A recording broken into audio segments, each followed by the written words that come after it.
প্রিয় সাংবাদিক ভাইগণ, আসসালামু আলাইকুম। আমি আজকে আমাদের এই সংবাদ সম্মেলনের শুরুতেই গাজাতে যে নির্মম জঘন্য হত্যাকাণ্ড ইসরায়েল চালাচ্ছে তার তীব্র নিন্দা জানাচ্ছি এবং যারা নিহত হয়েছেন, শহীদ হয়েছেন, তাদের প্রতি আমাদের সমবেদনা জানাচ্ছি এবং প্যালেস্টাইনের এই সমস্ত মানুষের প্রতি সারা বিশ্বের দৃষ্টি আকর্ষণ করছি এবং এই অন্যায় যুদ্ধ বন্ধ করার জন্য জাতিসংঘ এবং আন্তর্জাতিক বিশ্বকে সকল প্রকার উদ্যোগ নেওয়ার আহ্বান জানাচ্ছি।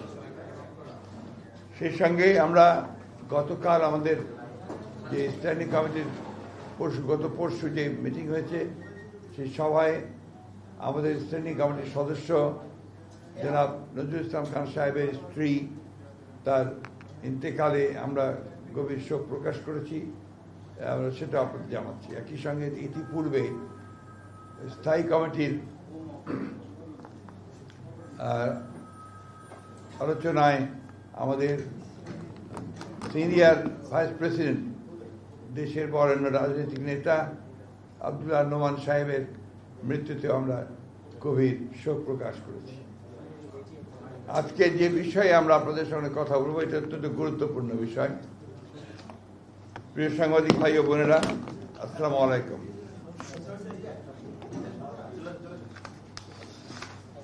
দীর্ঘ প্রায় 16 বছর ফ্যাসিবাদ বিরোধী রক্তঝরা আন্দোলন সংগ্রামের ধারাবাহিকতায় 2024-এর জুলাই আগস্টের অভূতপূর্ব ছাত্র জনতার গণ অভ্যুত্থানের মধ্য দিয়ে বাংলাদেশের মানুষ ফ্যাসিবাদ মুক্ত হয়। গণ অভ্যুত্থানের আকাঙ্ক্ষা অনুযায়ী সাম্য, মানবিক মর্যাদা, সামাজিক ন্যায় বিচার ভিত্তিক এবং বৈষম্যহীন একটি শক্তিশালী গণতান্ত্রিক রাষ্ট্র বিনির্মাণের প্রত্যাশা পূরণের জন্য দেশের জনগণ অপেক্ষমান। ফ্যাসিবাদ উত্তর রাষ্ট্র সংস্কার নিয়ে নানা প্রস্তাব আর মতামত উঠে এসেছে সংস্কার কমিশনের রিপোর্টের মাধ্যমে, যার মূল ভিত্তিটা আলোচনা করেছে বিএনপি 31 দফা রাষ্ট্রীয় কাঠামোর গণতান্ত্রিক সংস্কারের প্রস্তাবের মধ্য দিয়ে গণ অভ্যুত্থানের অনেক আগে 2023 সালের 13 জুলাই আমাদের সংগ্রামের সময়। এক্ষণে গণতান্ত্রিক শক্তি সমূহের অন্তর্ভুক্তিমূলক বৃহত্তর ঐক্যের মাধ্যমে সংস্কার প্রস্তাব সমূহ গৃহীত বাস্তবায়ন করা আবশ্যক।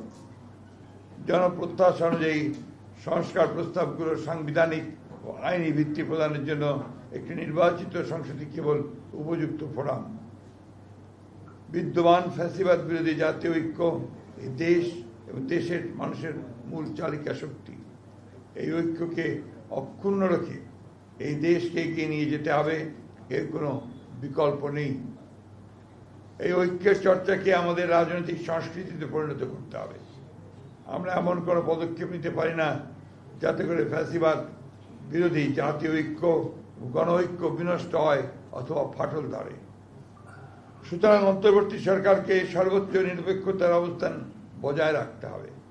কোনো মহলকে রাজনৈতিক ফায়দা হাসিলের এজেন্ডা যেন সরকারের কর্মপরিকল্পনার অংশ না হয়, সেদিকে সজাগ দৃষ্টি রাখতে হবে। প্রিয় সাংবাদিক বন্ধুগণ, সংস্কারের উদ্দেশ্য হল জনগণের জীবনমানের উন্নয়ন, জনসাধারণ জীবন ও সম্পদের নিরাপত্তা বিধান এবং জবাবদিহিতা ও আইনের শাসনের নিশ্চয়তা বিধান করা, সর্বোপরি দেশের স্বাধীনতা সার্বভৌমত্বকে সুরক্ষিত করা। সংস্কার আগে নির্বাচন পরে কিংবা নির্বাচন আগে সংস্কার পরে এ ধরনের অনাবশ্যক বিতর্কের কোনো অবকাশ নেই। যেহেতু সংস্কার একটি চলমান প্রক্রিয়া, সংস্কার ও নির্বাচন প্রক্রিয়া দুটোই একসাথে চলতে পারে।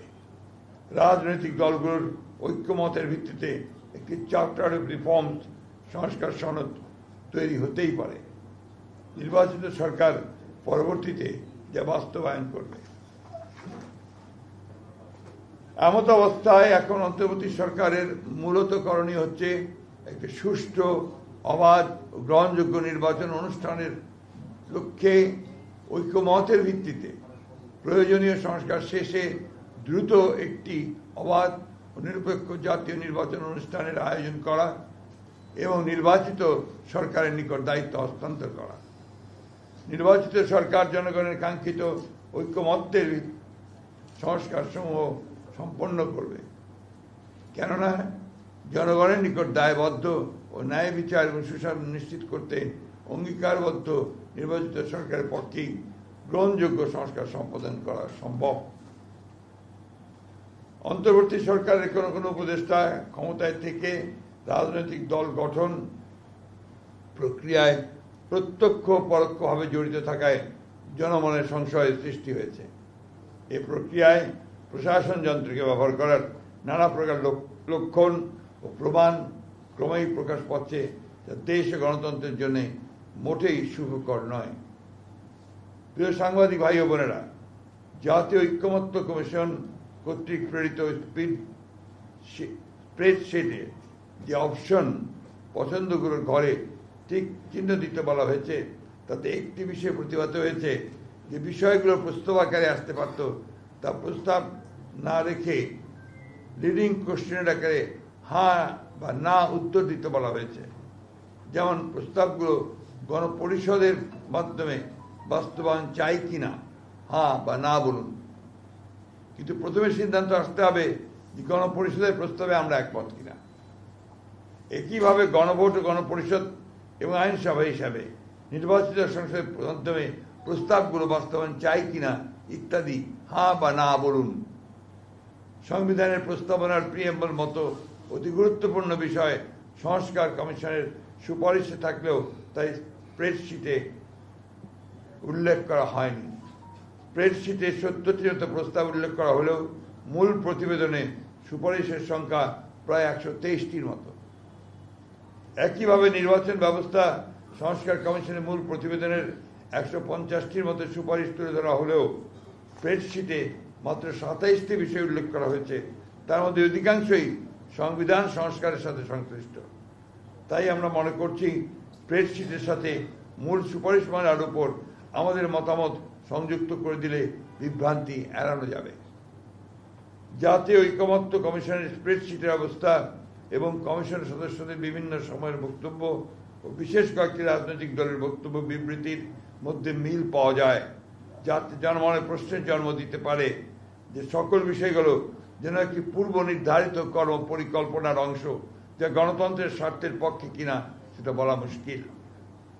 সুপারিশমালাসমূহ পর্যালোচনায় প্রতীয়মান হয় যেহেতু ভবিষ্যতে অনির্বাচিত ব্যক্তিদের রাষ্ট্রীয় দায়িত্বে নিয়োগের অযৌক্তিক প্রচেষ্টা রয়েছে, যা অনভিপ্রেত। প্রিয় সাংবাদিক ভাই ও বোনেরা, সুপারিশমালায় সাংবিধানিক কমিশন সহ এনসিসি নতুন বিভিন্ন কমিশনের প্রস্তাব করা হয়েছে। এই সমস্ত কমিশনের এখতিয়ার কর্মকাণ্ডের যে বর্ণনা দেওয়া হয়েছে, তাতে মনে করার যথেষ্ট কারণ রয়েছে যে আইন বিভাগ ও নির্বাহী বিভাগকে যথাসম্ভব আন্ডারমাইন করা এবং ক্ষমতাহীন করাই উদ্দেশ্য, যার ফলশ্রুতিতে একটি দুর্বল ও প্রায় অকার্যকর সরকার ব্যবস্থা প্রতিষ্ঠিত হবে। রাষ্ট্রের গণতান্ত্রিক চরিত্র জনগণের মালিকানার প্রতিফলন হয় নির্বাচিত সংসদ এবং জনপ্রতিনিধিদের মাধ্যমে, কিন্তু সংবিধান ও নির্বাচন ব্যবস্থা সংস্কার কমিশনের সুপারিশসমূহ পর্যালোচনা করলে প্রতীয়মান হয় যে রাজনীতিবিদরা অপাঙ্ক্তেয় এবং নির্বাচিত লোকদেরই দেশ পরিচালনার সুযোগ সৃষ্টি করাই শ্রেয়। জনগণের গণতান্ত্রিক ঐতিহ্য, কৃষ্টি এবং সংস্কৃতি, ধর্মবোধ এই বিষয়গুলোকে গুরুত্ব দিয়েই বিভিন্ন সংস্কার ও সাংবিধানিক সংশোধনী প্রণীত হওয়া বাঞ্ছনীয়। ফ্যাসিবাদ বিরোধী জাতীয় ঐক্যকে সমুন্নত রেখে দীর্ঘ প্রায় 16 বছরের ফ্যাসিবাদ বিরোধী গণতান্ত্রিক আন্দোলন ও জুলাই গণ অভ্যুত্থানের শহীদদের স্বপ্ন ও আকাঙ্ক্ষা অনুযায়ী একটি বৈষম্যহীন রাষ্ট্র ও সমাজ ব্যবস্থা প্রতিষ্ঠা করাই বর্তমান সময়ের সর্বোচ্চ অগ্রাধিকার। বৃহত্তর জাতীয় ঐক্যমত্যের ভিত্তিতে একটি শক্তিশালী গণতান্ত্রিক রাজনৈতিক সরকার প্রতিষ্ঠার জন্য আমাদের সকল প্রকার প্রচেষ্টা পরিচালিত হবে, এটাই জাতীয় প্রত্যাশা। আপনাদের সকলকে ধন্যবাদ। আল্লাহ হাফেজ। বাংলাদেশ জিন্দাবাদ। মাননীয় মহাসচিব, আপনাদের তো ঐক্যমত্য কমিশনে সংস্কারের যে ইয়েগুলো আছে, আপনারা তো কমিটিও করছেন, আপনারা প্রস্তাবটা কবে জমা দিবেন? আগামীকাল ইনশাআল্লাহ আমরা তো জমা দেবো। আপনার একটা বক্তব্যে এসে আপনি বলছেন যে কোনো রাজনৈতিক দলের বক্তব্য এবং মমতার কমিশনের, আপনি একটু এক্সাম্পল দিবেন কোন কোন রাজনৈতিক এটা তো আপনাদের মনে হয় সাংবাদিক হিসাবে আপনারা অনেকগুলো জিনিস বুঝতে পারছেন। তাদের প্রস্তাবগুলো তো, যেটা তারা কমিশন যে প্রস্তাবগুলো করেছে সংস্কার কমিশন, এগুলো তো অনেকগুলো মিডিয়াতে চলেই এসেছে। দেখবেন যে তাদের প্রস্তাবের সঙ্গে আপনার ওই রাজনৈতিক দলগুলোর বা ব্যক্তিদের প্রস্তাব অনেকটাই আপনার একই রকম আসছে। স্পেসিফিক এখন আমি বলতে চাচ্ছি না, এটা আমরা কালকে আমাদের যে টিম যাবে সেই টিম গিয়ে তারা কথাবার্তা বলার পরে তারা সেই বিষয়ে কথা বলবে। আপনি একটা কথা বলেছেন যে অনির্বাচিত ব্যক্তিদের নিয়োগের যে সুযোগ তৈরি করা, এটা কি একটু স্পেসিফিক করুন? এটা হচ্ছে বলেন, এটা কি যে সমস্ত কমিশনগুলোর প্রস্তাব করা হয়েছে এবং ন্যাশনাল কনস্টিটিউশনাল কাউন্সিল নামে, এনসিসি নামে একটা ফ্রেমের প্রস্তাব করা হয়েছে, সেটার গঠন প্রক্রিয়া এবং কার্য পরিধি যেগুলো বর্ণনা করা হয়েছে, তাতে সমস্ত স্তরে স্তরে দেখা যায় অনির্বাচিত বিভিন্ন ব্যক্তিরা এই সমস্ত কর্মকাণ্ড পরিচালনা করবেন এবং সাংবিধানিকভাবে তাদেরকে ক্ষমতায়ন করার প্রস্তাব করা হয়েছে। তাতে করে দেখা যাবে নির্বাচিত প্রতিনিধিদের আর কোনো গুরুত্ব নেই। প্রায় সকল গুরুত্বপূর্ণ কার্যাবলী রাষ্ট্রের অনির্বাচিত প্রতিনিধিদের সমন্বয়ে সম্পন্ন হবে, যদি এগুলা গৃহীত হয়। তবে মাননীয় মহাসচিব, আমি একটা প্রশ্ন রাখতে চাই যে আগামী ডিসেম্বরে এই অন্তর্বর্তীকালীন সরকার ইলেকশনের আয়োজন করবে এবং সেই ইলেকশনে সেনাবাহিনীর সহায়তা করবে। এই বিষয়টা বিএনপি কতটুকু আস্থা বা বিশ্বাস রাখে? কেন রাখবেন না? সবকিছুর উপর আস্থা আছে। নির্বাচনের ব্যাপারে এর আগেও আপনার সেনাবাহিনী সহযোগিতা করেছে, এখনো করবে, সেটাই তো স্বাভাবিক। মানে গত কয়েকদিন ছাত্র আন্দোলন থেকে শুরু করে বিভিন্ন সংগঠন আওয়ামী লীগকে নিষিদ্ধের দাবিতে বিভিন্ন, এই বিষয়ে আমি এখনই কোনো কমেন্ট করবো না, দয়া করে এটাকে ডাইভার্ট করবেন না এখন। Thank you. পরবর্তী দল স্প্রেডশিটে অ্যাডা যেগুলো বলা হয়েছে সেগুলোর সাথে যেগুলো আপনারা দ্বিমত কিংবা মন্তব্য দিচ্ছেন, বাকিগুলো থেকে আপনারা হ্যাঁ না উত্তর দিচ্ছেন, যেগুলোতে মন্তব্য আমরা আপনার প্রত্যেকটাতেই আমরা রেসপন্ড করছি। যেটাতে হ্যাঁ দেওয়া দরকার সেটা হ্যাঁ দিচ্ছি, কিন্তু যেটা আপনার আলাদা বক্তব্য দেওয়া দরকার সেটা আমরা বক্তব্য দিচ্ছি। এটা আমরা ওইভাবেই আমরা টোটালি কোঅপারেট করছি। যদিও বিষয়টি জাতীয়ভাবে অনেক আলোচিত, আমরা সরাসরি প্রশ্নটা করেছিল আওয়ামী লীগের ব্যাপারে, আজকে আপনি সেটা উত্তর দিলেন না, কিন্তু আরেকটি উত্তর একটু চাই। সেটি হচ্ছে যে ইতিমধ্যেই ভারপ্রাপ্ত চেয়ারপারসনের মামলাগুলো সরে গিয়েছে, আলোচনায় আসছে, যদি কবে আসছে এই ব্যাপারে সুনির্দিষ্ট কোনো দিনক্ষণ না, এখন আমার সুনির্দিষ্ট কোনো দিনক্ষণ আমরা নির্ধারণ করিনি। আমাদের যখন আমাদের মনে হবে যে উপযুক্ত সময়, সেই সময় তিনি আসবেন।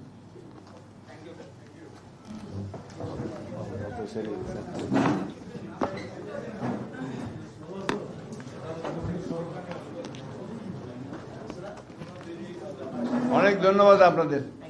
অনেকদিন পরে দেখা হলো, কিন্তু রোজার দিনে দেখা হলো। শরীর আস্তে আস্তে ইমপ্রুভ করছে।